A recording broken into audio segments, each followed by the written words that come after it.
All right, so today, oh, you got it on the video. Okay. Usually, but that's okay. It'll be forward. Okay. Yeah, let's not mess with it. Okay. So before I start the actual time, Chris, now do you go by Carissa or Chris? Family calls me Chris, so you can call me Chris. Chris. Okay. All right. Before I start the, actual time, I'll just share a little bit about how I work, okay? Of course, we're going to go over this. Look at you, red. Wow. All right. Well, yeah. Not what I was expecting. Well, we'll get more into that. And then I always start with the invocation, meaning I'm calling in all of your team of light, okay? That just kind of guides and steers me in the direction that they have for you, okay?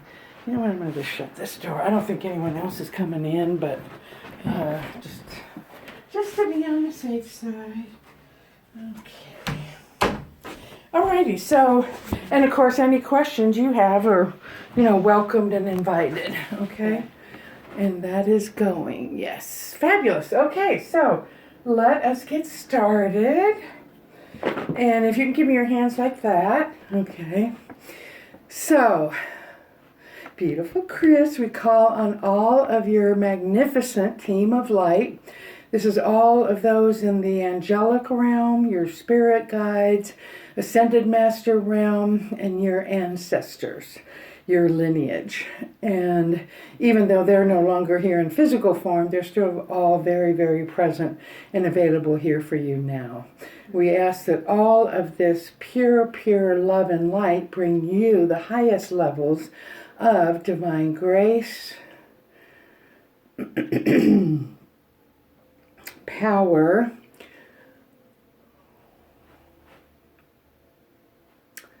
and adventure. And that it all serve your highest and best good and the highest and best good of all concerned. So it is. Okay. Wow. Okay. Adventure, we don't know. Well, hello. Mm-hmm. Now, I just realized the red, but let's see where, I'm just going to get my glasses really quick. Let's see where all of this is meant to go. Okay. So, yes, wow. Okay. So, these are your, you know how we all have our own kind of personality characteristics? These are your aura characteristics, okay? It doesn't mean that if you were to come back, 6 months or a year from now, it could possibly be a different color because it's so much about what's going on with you right now, okay? So, number 1, competitive, energetic, excitement, passion, willpower. Interesting. Okay. Not what you expected. I don't think I've ever been called energetic before. So. Well, we're going to see where this goes, Chris, but it's it's a lot about what is wanting to come forth for you, okay? It's not that it's not there, because it's there, but sometimes it can feel like it's kind of dormant, sometimes it can feel like it's, overly so, but let's see, where this, like I said, where this goes. Now, you also have a lot of purple, or, purple, violet, and some green. Purple is the color of transformation, okay? So, it's literally kind of like letting go of what isn't any longer, so more of what is can come in, okay, has a place to land, okay? And that actually feels like it's, whether you're necessarily conscious of it or not, that's what's kind of going on for you, or that's the opportunity for you, okay? Because, we all want to keep doing our best and bettering our best, and our heart's desires, calling that in, okay? So, and then green is, actually represents 3 things. Green represents healing. It's a very healing color. Green is prosperity, money, and abundance. And green is green light. Go. Like, okay, time to go. Time to kind of, move into what's calling you, okay? So we'll see where, again, and I'm going to leave this out. Wow. Okay, fabulous. So these, of course, are all each of the chakras, and we're going to go through each one. This goes into a little bit more detail, but okay.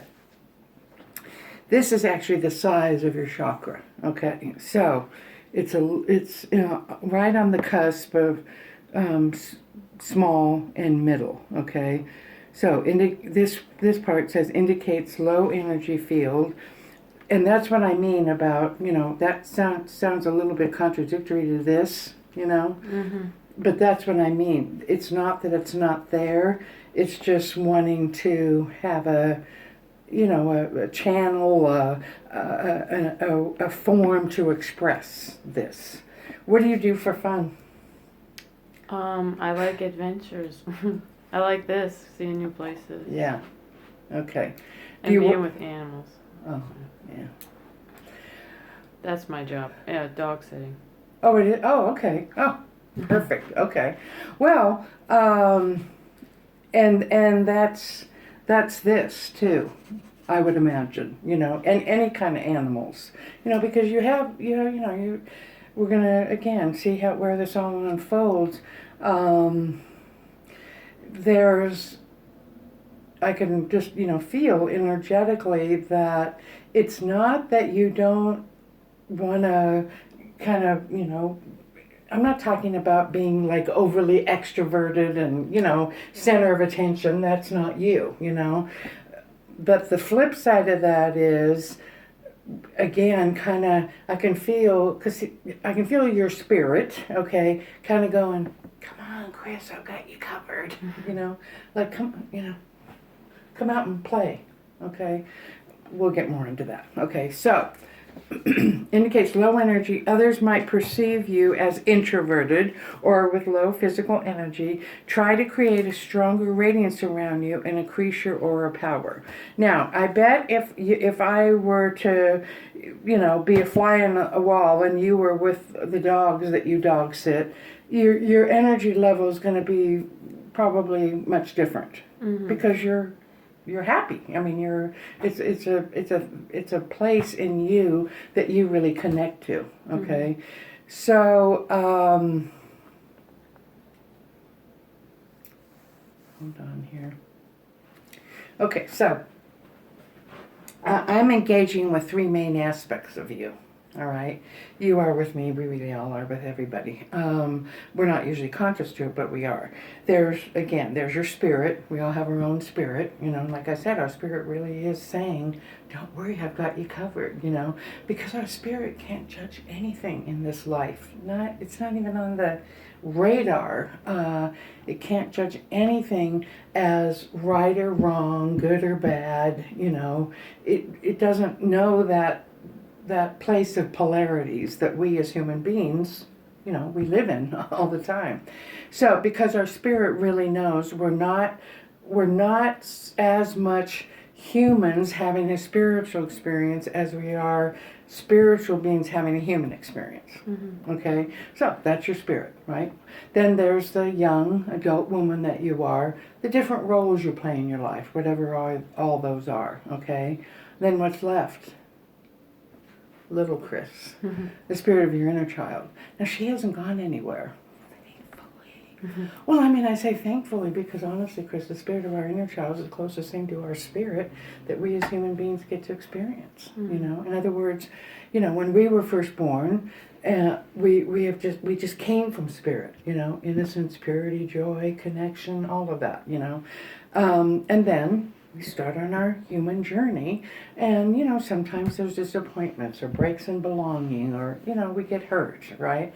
So this never goes away, the divine wonder child, magical child, but then we're also contending from time to time with the wounded child. Okay, now all of that being said, if just kind of play with me a second here, if somehow magically little you at, say, I don't, 5 or 6 years old, if she could get in a time machine and be, because she's with you all the time anyway, but like physically, and she's sitting right there next to you.